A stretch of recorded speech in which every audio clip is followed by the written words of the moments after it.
What is up, everybody, and welcome back to the Captain Thew channel. Today is October the 31st, so I figured What?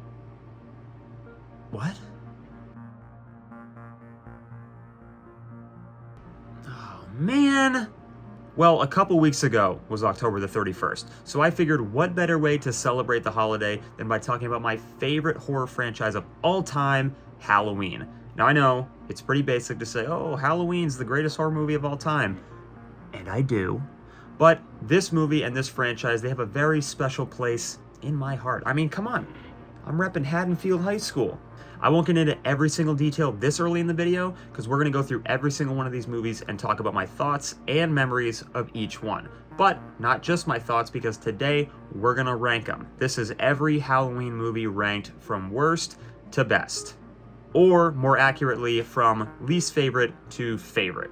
Because obviously, these are just my opinions. Okay, my list is probably going to look very different from yours, especially towards the bottom, trust me.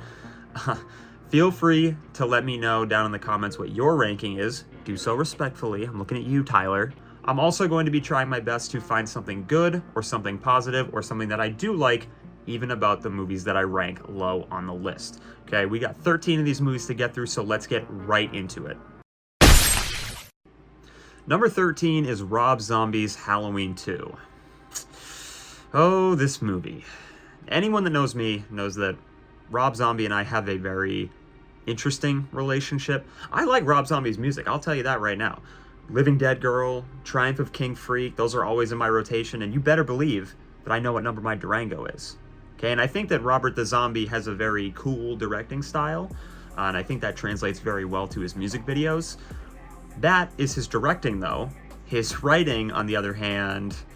Bitch, I will crawl over there and I will skull fuck the shit out of you! Like, I find most of Mr. Zombie's movies borderline unwatchable, and that's in large part due to the vile, vulgar writing that he's having his characters say. Now, I myself have a bit of a sailor mouth. Anyone that knows me can tell you that. But a lot of his dialogue makes even me say, all right, hold on. Let's just chill for a second here, please. Okay, you're gonna hear me say this when we talk about the original Rob Zombie Halloween, but my favorite parts of that movie are the parts where it's remaking the original Halloween, the parts where it's almost shot for shot the original, just more brutal. I think that's great. I'm completely cool with that. And if this one was that, it's just a straight remake of Halloween 2, which a more brutal slasher in the hospital, I would be fine with that. I'd be cool with that. I'd probably like this one a lot more. Unfortunately, it is not that. That kind of segues into the positive thing that I'm going to say about this movie, one of them, and that is that the opening of this movie, the brutal hospital scene, I think it's great. I think that, again, if the movie was just like that, it might be like 5 spots higher on this list. Who knows? But unfortunately, that turns into just a dream sequence, which is never a good thing. And then the rest of the movie, we're stuck with, you know, all that white horse bullshit, which is hilarious because that's not even like a thing in psychology. He just made it up. It's the classic, like, if you put white text on a black background and have it as a quote from somebody, that, like, people will believe that. And it worked, I guess, but he just made it up. I don't know. I guess the other positive thing I would say is Brad Dourif in this movie playing Lee Brackett. Yes, I think he acts the shit out of this thing, especially in the scene where he finds Annie's dead body. I think he does fantastic. He does much better than this movie has any right to be. And I think Scout Taylor Compton, Danielle Harris, which is what you're going to hear me say about the first one, I think they also acted their asses off in this movie that's not very good. Also, if you watch what is it? I think it's the director's cut. Michael says, "Die" at the end. Like, yeah, I kind of hate this one. All right, let's move on. Next up at number 12, we have Halloween 5, The Revenge of Michael Myers, which is probably going to be at the bottom of a lot of people's lists. Okay, now I gotta tell you, If you're asking me what my least favorite Halloween movie is, without a doubt, that's Rob Zombie's Halloween 2. But if you're asking me what the worst made film is in this franchise, look no further. Okay, this movie is a fucking mess, just top to bottom. Okay, they literally did not have a completed script when they were making this thing. They were just making things up as they went, and then writing a bunch of random bullshit into the movie about a cult and a man in black and a wrist tattoo on Michael. Okay, and then they just refused to elaborate on any of it. And then when somebody asked, "Oh, what is this?" They said, "Don't worry. The next people who do the next movie will figure it out." Which is it's a very nice thing to do to the people that are making the next movie. You're not gonna find a more disjointed script than this. Okay, like I'm really struggling to find anything good about this one. The writing sucks. The characters are shit. Loomis is a freak. Jamie's mute for half the movie. Tina's the main character for way too long. Rachel gets killed way too early. And on top of all of that, what do you come to these movies for? What makes a good Halloween movie? The mask. This is the mask that they used. Seriously, who thought there was anything okay about this? Something good. Okay, I guess it's cool that Michael uses a pitchfork and a scythe for 2 kills. I mean, you don't see that every day, I guess. Even if the kills still suck, because they all suck in this movie. He does get, like, the trowel. Is it a trowel? The thing with the hoe? He used the hoe on a guy named Michael. That's funny, I guess. The laundry chute scene is okay, I guess. It's kind of cool. Even though Danielle Harris was in, like, actual danger, because they were stabbing an actual knife into an actual, like, laundry chute that she was actually in. So that's a great job keeping your child actors safe. Yeah, dude, I don't know. This one's really bad. We're just gonna move on. At number 11, we have Rob Zombie's Halloween. Are you noticing a pattern here? Yeah, it's a lot of the same stuff I said about Halloween 2. Senior Zombie, I hate his writing. I hate his characters. The first, like, third to half of this movie, for me, is just borderline unwatchable. One thing that I always thought was scary about the original is that there was never, like, you never knew why Michael was a killer. There was never some big, like, backstory for him. He wasn't some urban legend or, you know, anything like that that explained why he was a killer. But Senior Zombie, on the other hand, decided to give us a backstory for why Michael became a killer. And that backstory was that he was raised in a trailer trash home and was incredibly fucked up and bullied, including being bullied by Junie Cortez from Spy Kids. Yeah, no, this one just never landed for me. I always felt like there was never a need to explain why Michael was a killer, which I feel like that was part of the mystique of the first one, and I'm actually going to bring this up later on in the video too, even about some of the movies that I do like. Yeah, I don't know. What do I like about this one? Like I said earlier, the parts that are a remake of the original, just more with, like, the brutal Michael and the kills are more graphic and more gory and more brutal. Like, yeah, so I guess I like the original, just more brutal. Also, like I said, with 2, Scout Taylor Compton as Lori, Danielle Harris as, what's her name? As Annie. Malcolm McDowell as Loomis, and Brad Dourif as Brackett. I think they all do a really good job with the script that they're given, even if it is a Robert the Zombie script. This one just doesn't really do anything for me. If it's on, I'm probably going to skip it. Let's move on. Hey everybody, just a quick editor's note.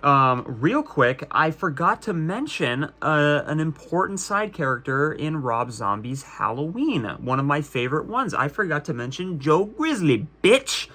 I'm Joe Grizzly, bitch. That is actually a positive about the Rob Zombie Halloween movie, is that he does have some interesting side characters, namely Joe Grizzly, bitch. Okay, that is all. At number 10, we have Halloween Resurrection. Okay, stop Put the pitchforks down. Don't click off the video either. Please, let me explain myself. Okay? Is this a very bad movie? Yes, absolutely. But do I still have a fun time with it? Yeah, I do. You're probably going to see this one at the very bottom of most people's list. It's either going to be this or Halloween 5. I feel like I'm one of the only people that doesn't have one of those two at the very bottom. But honestly, man, like, I'm just not as offended by this movie as a lot of other people are, or as offended by this movie as I am by something like Jason Goes to Hell, which when we do the Friday the 13th video, I'll talk about that. There is a lot wrong with this movie. Retconning the incredible ending that H2O had and then killing Laurie in the first 10 minutes, that is definitely, well, that's definitely a choice. I won't say it's a good one, because it's not. Plus, Michael looks kind of weird in this one. Like, the mask, it kind of looks like he has like an afro in this. I don't know. It looks weird. And every time he like raises his knife, there's like a rattlesnake like sound effect. I don't know. The whole Dangertainment thing and like having a reality show take place in the Myers house, it's definitely like a product of the time, given that this was like early 2000s when like found footage was kind of the big thing right there. But like, you know what? Like, I kind of fuck with it, to be honest. Like, I don't mind it. Like, I'm kind of just now picturing like a Halloween movie coming out like now, where like people are fighting Michael Myers live on Twitch. The plot leaves a lot to be desired.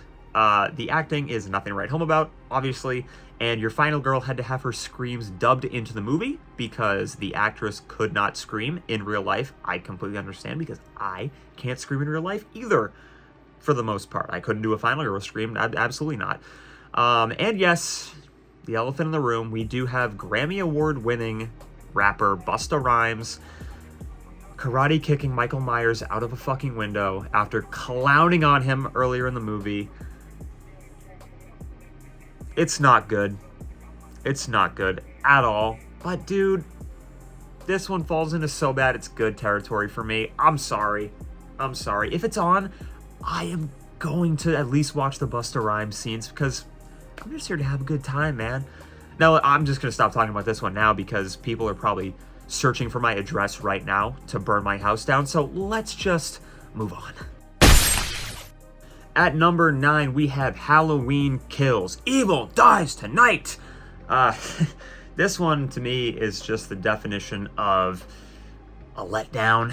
After how much I loved 2018, which is, you know, you'll hear me talk about that later, obviously, I was super excited for the sequel, and to say that this one disappointed, that is a huge understatement.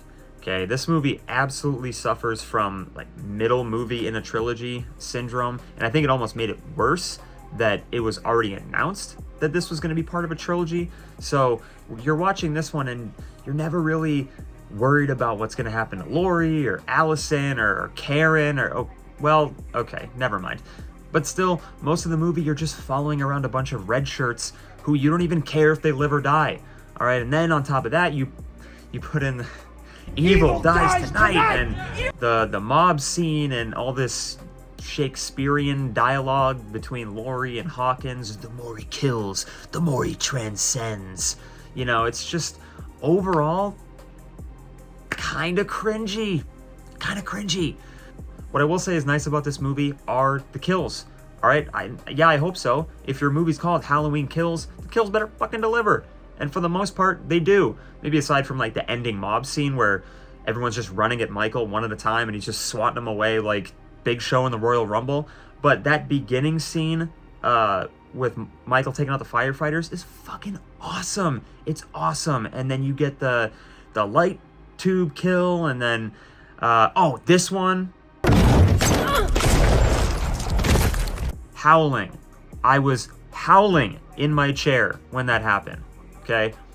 Now, that can't really save this one for me, unfortunately, because I want to say that I've warmed up to this one over time, the more that I've watched it, and I'm able to look at it as, well, you know, it's Halloween Kills, so, you know, they're focusing on the kills and all that stuff. But if I wanted to just watch the kills, I would go watch a YouTube compilation. I don't need to watch the whole movie, right? So this one, it falls flat for me. I don't know, like, it's not as, I don't think it's as bad as the ones before it, but At number 8, we have Halloween 6, The Curse of Michael Myers. And what an interesting shit show we have here, folks. So remember when I said about 5, that the people that were making that one kind of just said, fuck it, we'll let the next people figure it out? Well, this is the next people figuring it out. And I gotta give credit to the guys and ladies that worked on this one, except those bastard Weinsteins, because they at least tried to make something work. They at least tried to do something interesting with all the cult stuff and the Man in Black stuff and all of that. But, you know, it's a mess, man. What we ended up getting was 2 different cuts of the same movie, and they each have drastically different amounts of blood and gore between the 2 cuts, different kills, different amounts of Loomis, different amounts of reference to the cult stuff and the Man in Black stuff. It's which cuts better? Beats me, man. I don't know. I couldn't tell you. They're both really weird, and they both have very interesting facial acting by Paul Stephen Rudd. A lot of, like, just making a lot of weird faces. I have a lot of memories of watching this one with my cousins on AMC Fear Fest when we were kids, so that definitely has some pull over how this one ends up this high. Like, probably at least why it's over Halloween Kills. But honestly, this one has some pretty good kills in it too. The white sheet scene with the what do you call those? The clothes racks?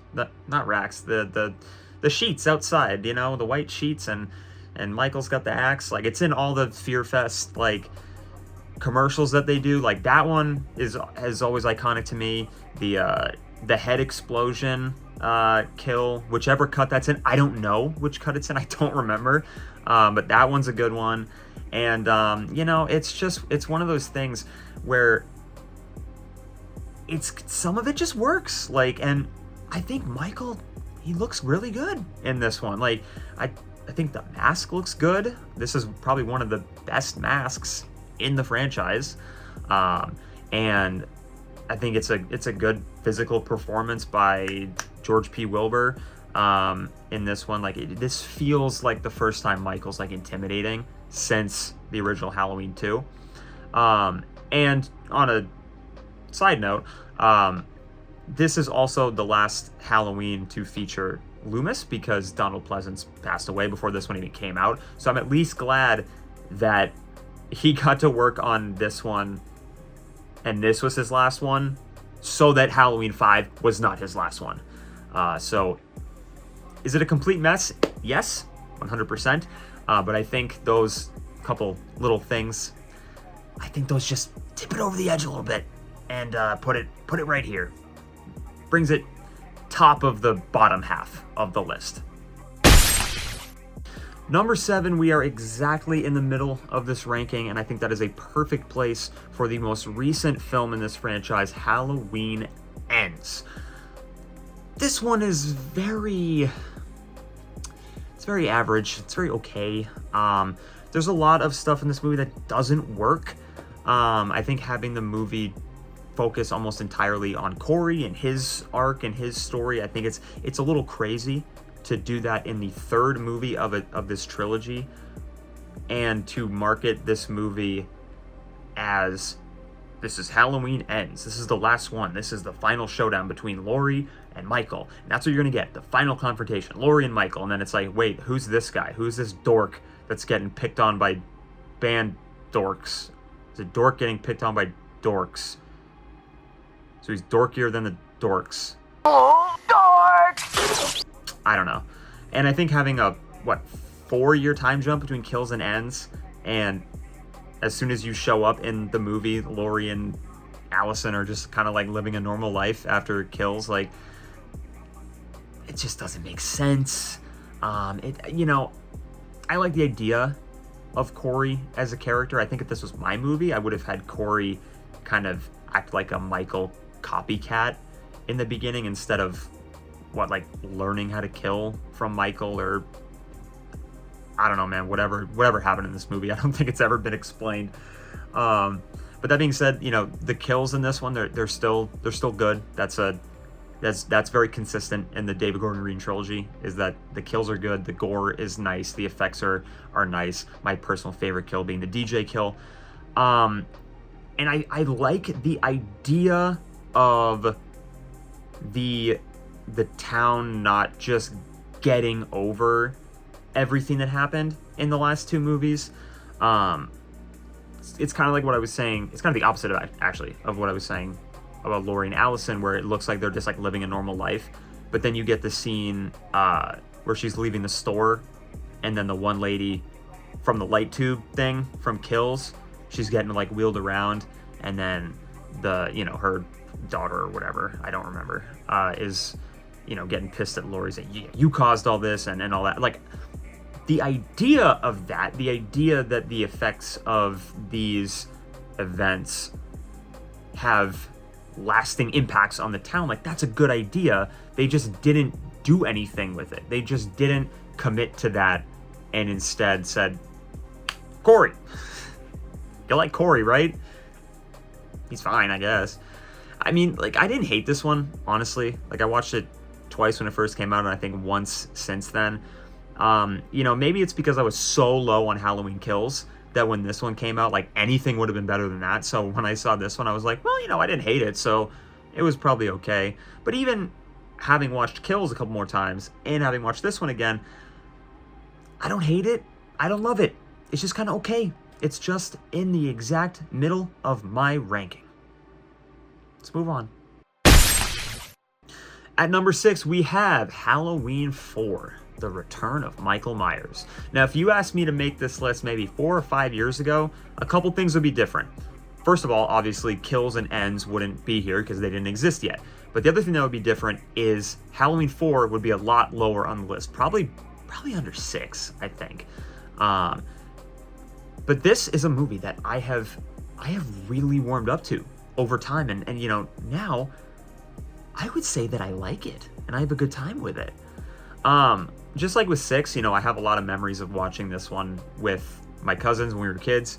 But I never really liked this one back then. But now, in my old age, as a ripe old 27-year-old, I've really come to appreciate this one, and especially like that this one feels like it's actually set in the Halloween season, maybe more than any other movie in the franchise. The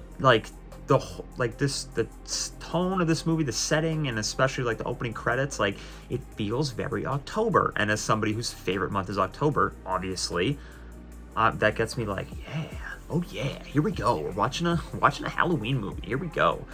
I think Danielle Harris fucking kills it in this movie as Jamie, especially as a kid actor. Like, I tend to not expect a lot from kid actors, but she knocks it out of the park in this one. The last 15 minutes of this is incredible.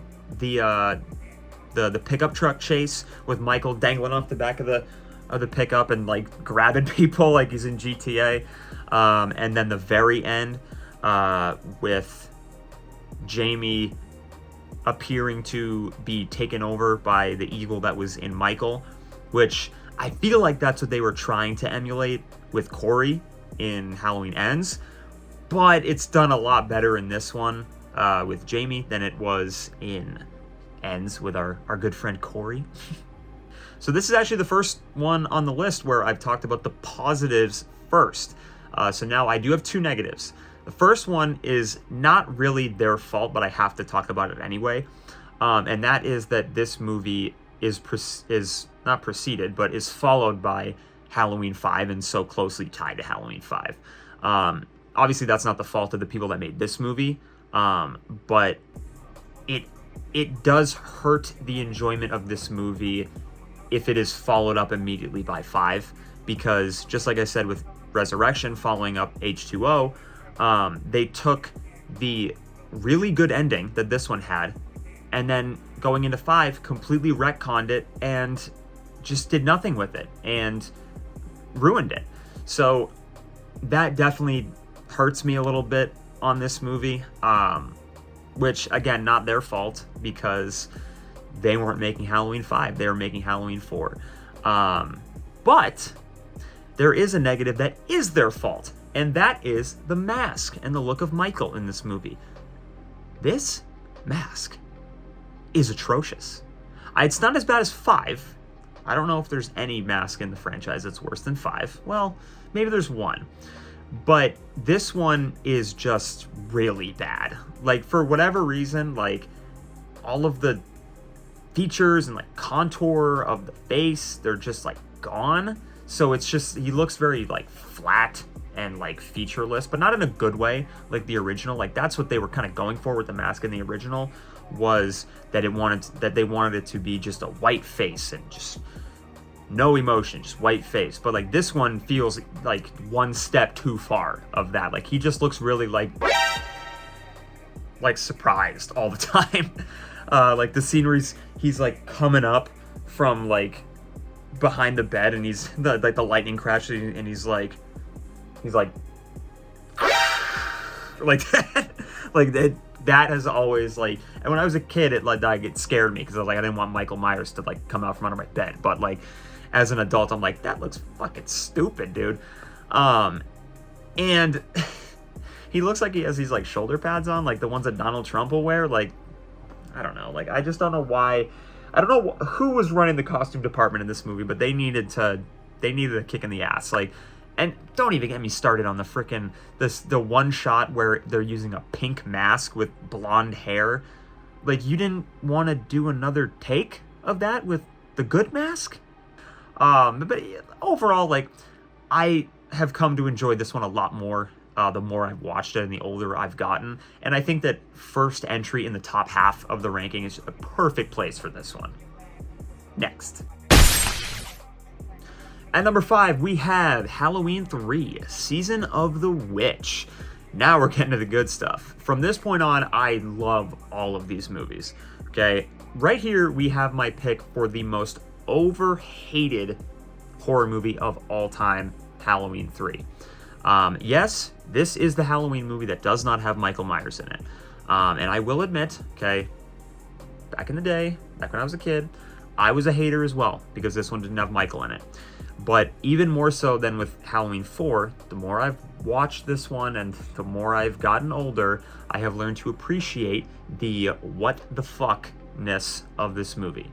Okay, for anyone who doesn't know, let me educate you real quick. So the original idea that Carpenter had when he was making Halloween was to make it an anthology type series like The Twilight Zone, where every year or two a movie would come out, and they would all be completely unrelated stories, but they would all center around the holiday of Halloween. The first one ended up being the immortal classic John Carpenter's Halloween. Then he wanted to just move right along to his anthology thing, but Michael Myers got so popular that the studio demanded one more Michael movie before he could move on to that. He did not like to do that. So we got Halloween 2, which I'll talk about later. And then that was supposed to be the end of Michael. And then they moved on to this, and it was Halloween 3, Season of the Witch. And people saw this movie, and they were like, what the fuck, dude? Where's Michael? What is this? What's going on here? And this movie got absolutely critic bombed into the underworld and was just in the absolute pits for years, until finally it rose to cult classic status. And I'm very thankful that it did that, because I am one of those people that has come to appreciate this one more.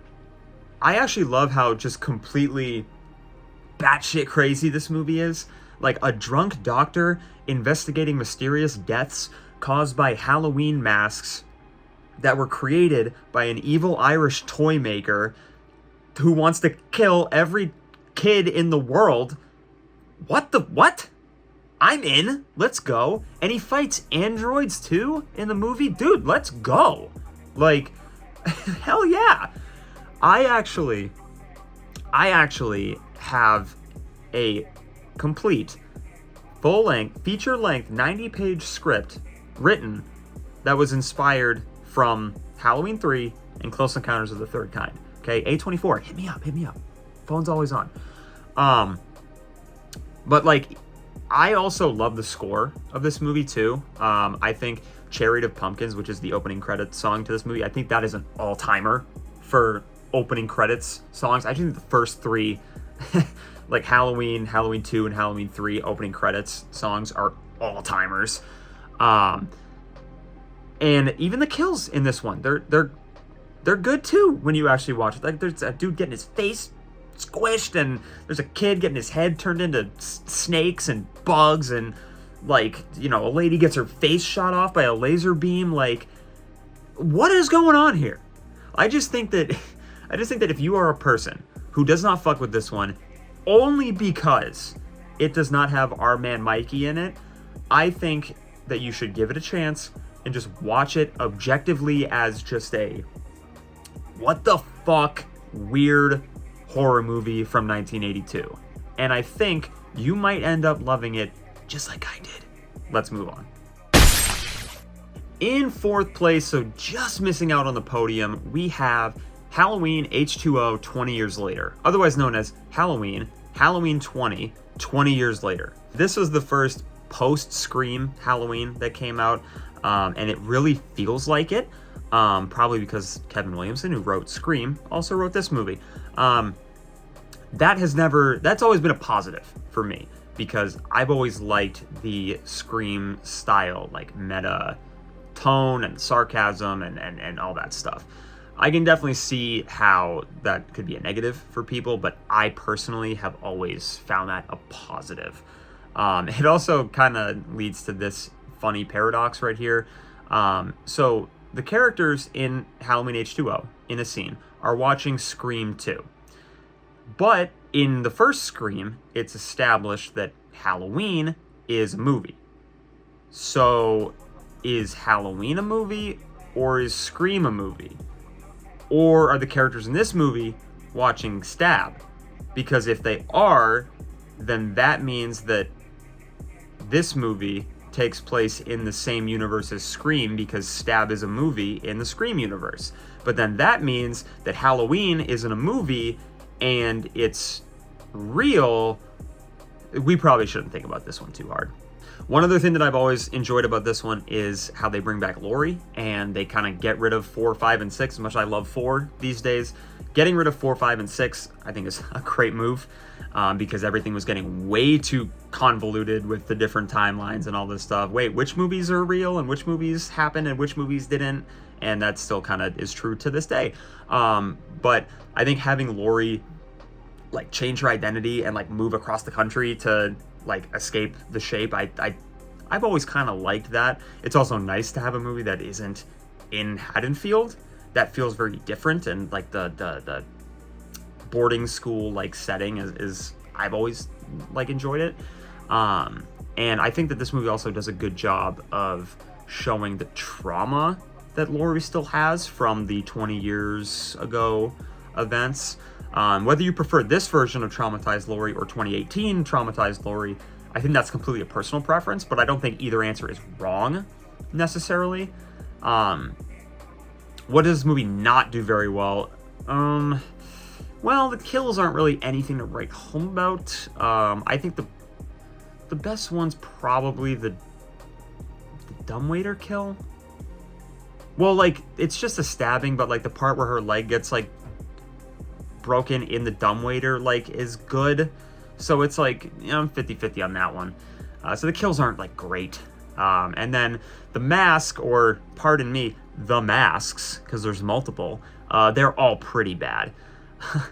I have always hated the ones where you could see Michael's eyes and he looks like this the whole movie. Like if he looked surprised all the time in Halloween 4, like he's always like in this one.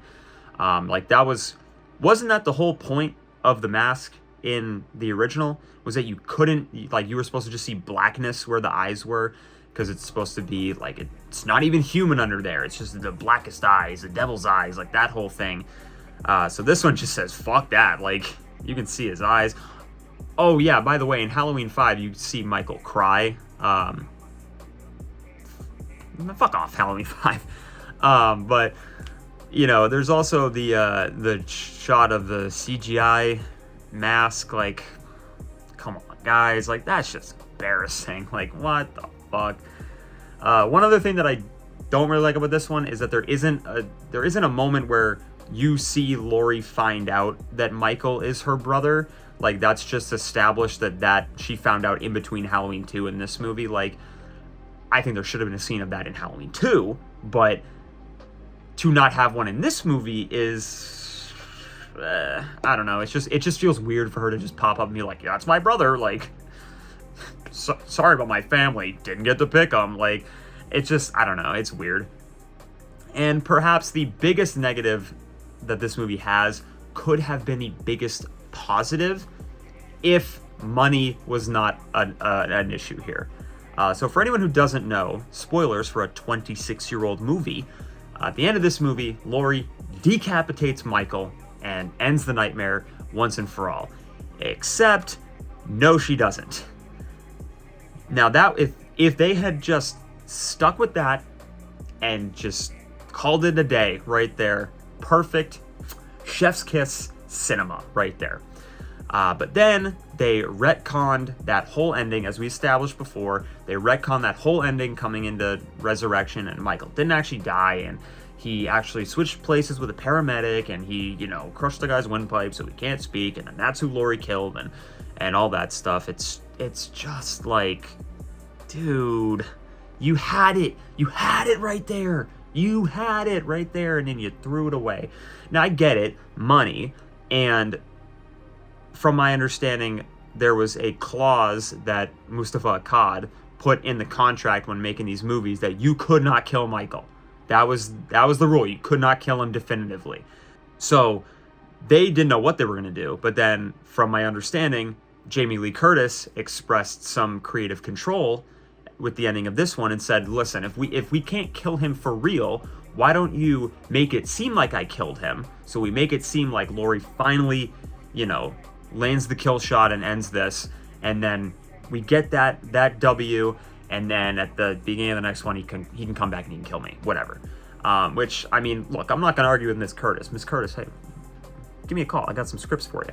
But you know, it could have been the greatest. It could have been the greatest, but money, you know. But you know, I try my best to not let that overshadow anything that I do like about this movie, because I love this one, and I always have, and I probably always will.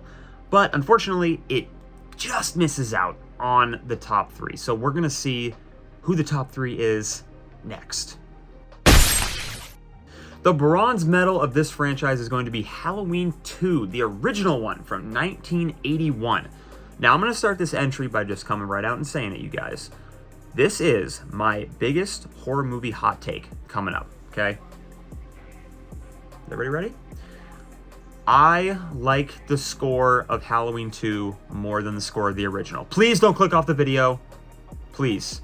If you've made it this far, you should at least stay to the end, right? Right? Deal? I don't know, man. I've always just like the more 80s synthy versions of all the tracks from the original one. They've always just like, maybe because they weren't played for me when I was 5 years old, so they're not scaring the shit out of me for the last 28 years. 22 years. Shut up. But I've always loved those versions of the tracks, right? And like the opening theme and Shape Stocks again, like those are certified bangers. And I know bangers, okay?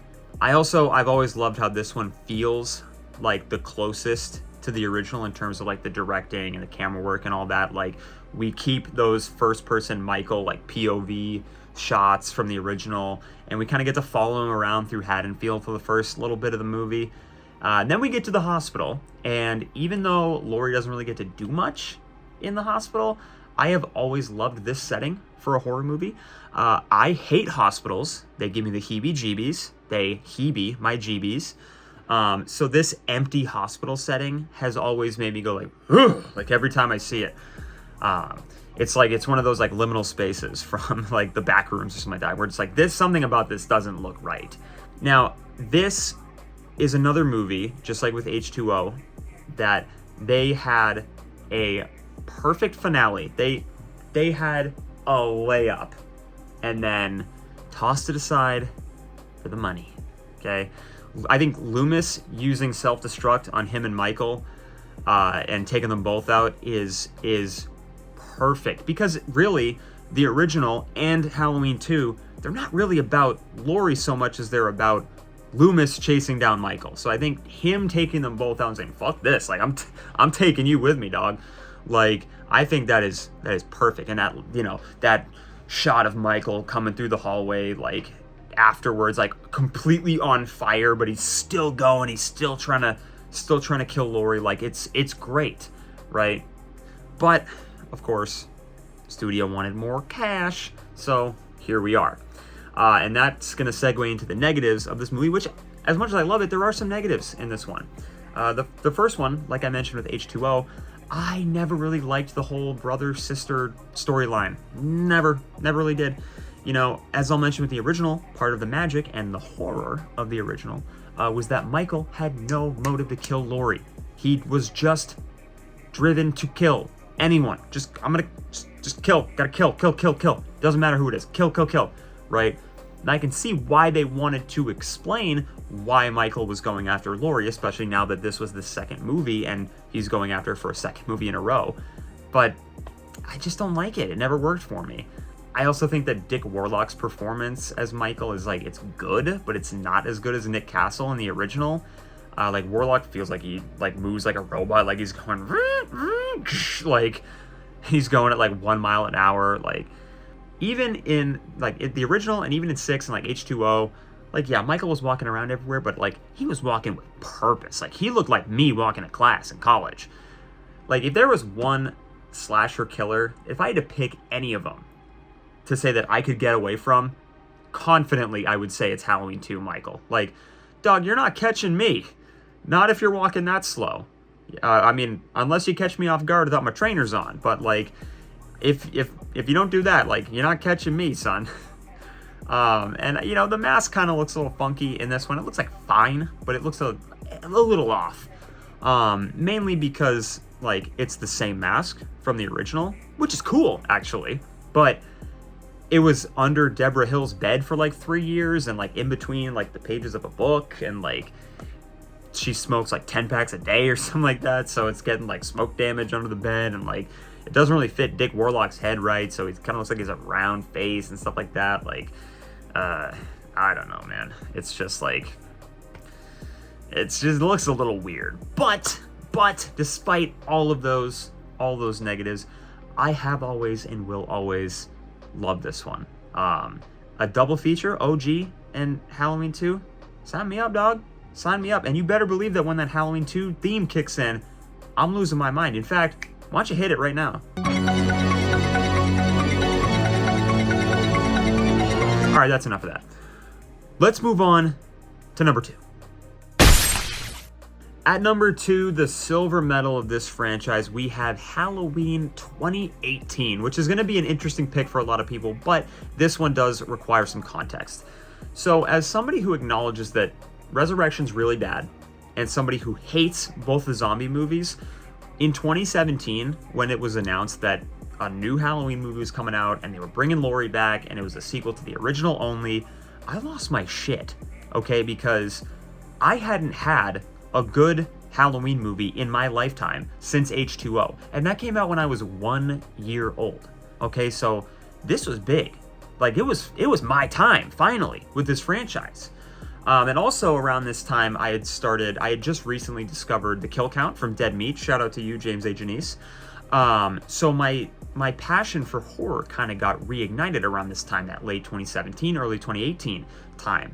And at the same time, I'd also been working on a spec script for a horror movie of my own. Then, after a whole year of waiting for Halloween 2018, I saw the movie, and guys, I'm going to be honest, this movie changed my fucking life. Okay, I finished that spec script so fucking fast your head would spin. Okay, I mean this sincerely, 100% sincerely. I would not be the horror fan that I am today without two things. Dead Meat, and Halloween 2018, like bar none.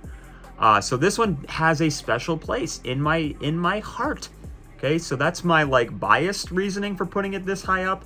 But now let's get into some other talking points, which are still biased because they're still my opinion, but they're not emotionally driven, so shut up. So like I mentioned in the last entry, I have always hated the brother-sister storyline. I've always hated it. So eliminating that right off the bat was always going to be a positive for me. And as much as I like Danielle Harris in especially 4 and, you know, she does her best in 5, we needed to get rid of those Thorn movies too. So I think just wiping the slate clean, and this is only a sequel to the original, I didn't mind it.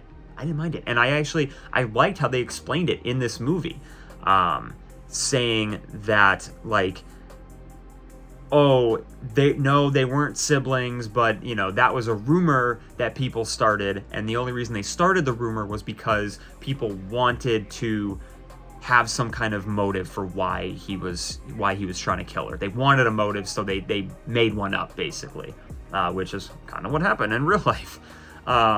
Now, I also love this version of Laurie, like the traumatized survivalist who's been waiting for Michael's return and like training and preparing for 40 years.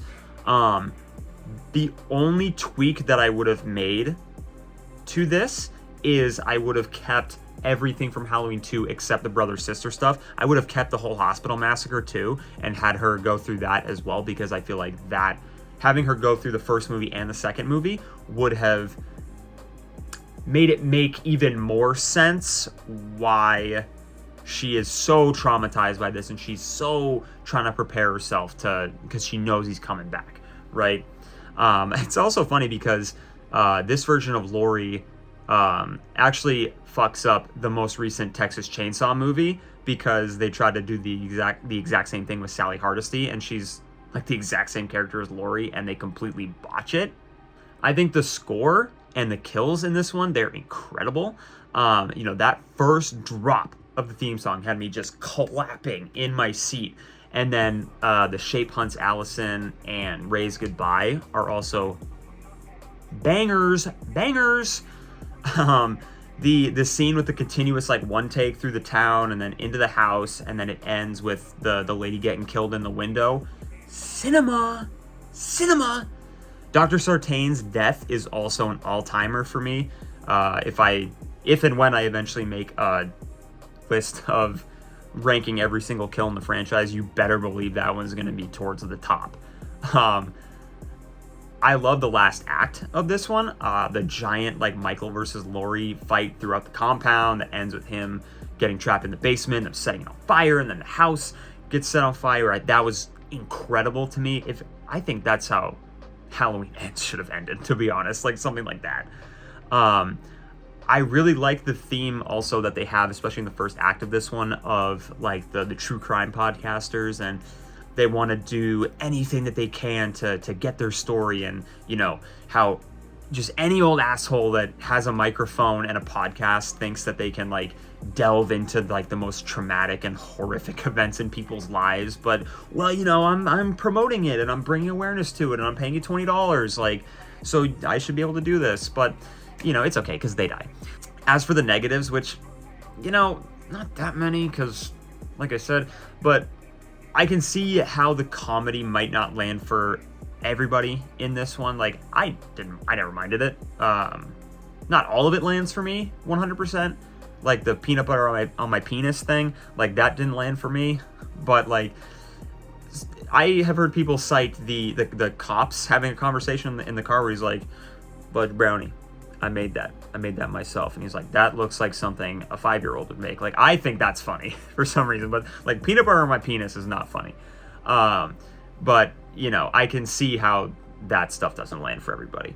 I think Dr. Sartain is kind of unnecessary, and I think his like heel turn halfway through the movie feels very forced, and then the shot of him coming up from the ground wearing Michael's mask, it's like that's pretty cringe. I think I laughed out loud when I saw the movie the first time and that happened. And dude, you know, I gotta tell you, that's like all the negatives for me, to be honest. Like I said, this movie's very important to me. So I see more positives than negatives about this one, and I probably see more positives than a lot of other people do. And I think that's fine, because like that's why everyone's allowed to have their own list. You know, but there's only one movie left, so what do you say we talk about it?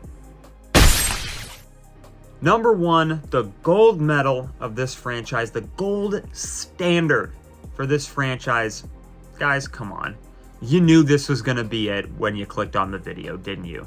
My favorite slasher movie of all time. In my favorite horror franchise of all time. My favorite horror movie of all time. Period. The original Halloween, John Carpenter's Halloween from 1978. This film, quite simply, in my opinion, will never be topped by another film in this franchise ever. Ever. This is just, it's the epitome of simplicity and working with the budget that you have, no matter how big or how small, and maximizing the dividends, you know? What is this movie? Just a guy in a mask with a knife hunting down babysitters and killing them. Why? Just because. Okay? That is the thing that always creeped me out about this movie. All right? Because you look at big monster movies, you look at Godzilla or anything like that, and you can say, yeah, but that would never happen to me because that's not real. You look at Texas Chainsaw, and you're like, yeah, but that would never happen to me because I would never be driving out there in Texas to be killed by a chainsaw. But you look at Halloween, and you're like, wait a minute. That kind of looks like my neighborhood. Wait, that kind of looks like my neighbor's house. Oh my God, this could happen to me. This could happen to me tomorrow. Like, that to me is scary. The idea that this could happen to you is scary to me. That's why I also never liked the brother-sister storyline, as I've said 15 times in this video already. This is an argument that I have with my mom every single year. Once a year, every year. He was not trying to kill his family. That was not how they made this movie. He was completely motiveless in this movie. Carpenter has said it in interviews and interviews and interviews. Okay? He has never had a motive in the original. Ever. He's not going after Laurie because she's his sister. He's going after Laurie because he is driven to kill, and she was there. So he's driven to kill her because she's there. That's it. And that is scary. That is scary. A killer coming after me just because I'm there and he's driven to kill and I happen to be there and he's like, that's okay, I'm gonna kill him. That's my victim. That is so much scarier to me than a killer coming after me and trying to kill me because he's my long lost brother and he's trying to exterminate his whole bloodline. You know what I mean? Like, it's just scarier. Then you have the score in this movie. It's iconic. I know I said that I like the Halloween 2 score better than this one, but this score is more iconic and might even be the most iconic score in horror history and movie history, okay? At least in horror history for sure. Your top two are this and Jaws. When I was a kid, if you wanted to send me running up to my room as fast as humanly possible, play the Halloween theme and woof, I am gone. Thanks, Mom. This was also the first horror movie that I watched and that I was introduced to. So again, thanks, Mom. The amount of nightmares that I've had about Michael Myers probably surpasses any other horror killer, horror character, or anything like that. I had a dream involving getting chased by Michael Myers as recently as 3 months ago, and I'm 27. To say that this movie had a fundamental impact on me personally would be the understatement of the century. Okay, it scared me so bad when I was a kid that I really didn't like horror for a long time. Like, I liked that was okay, but like, I didn't love it, right? I kind of avoided it as best I could because I was like, I don't like being scared. Why would I seek out being scared, right? So how ironic then that Halloween 2018 was the one that completely pulled me back in. Now, I can see how people say, well, the original is overrated, it's boring, you know, all that stuff. I get it. I get it. Okay? But at the same time, that's how I feel about the original Friday the 13th.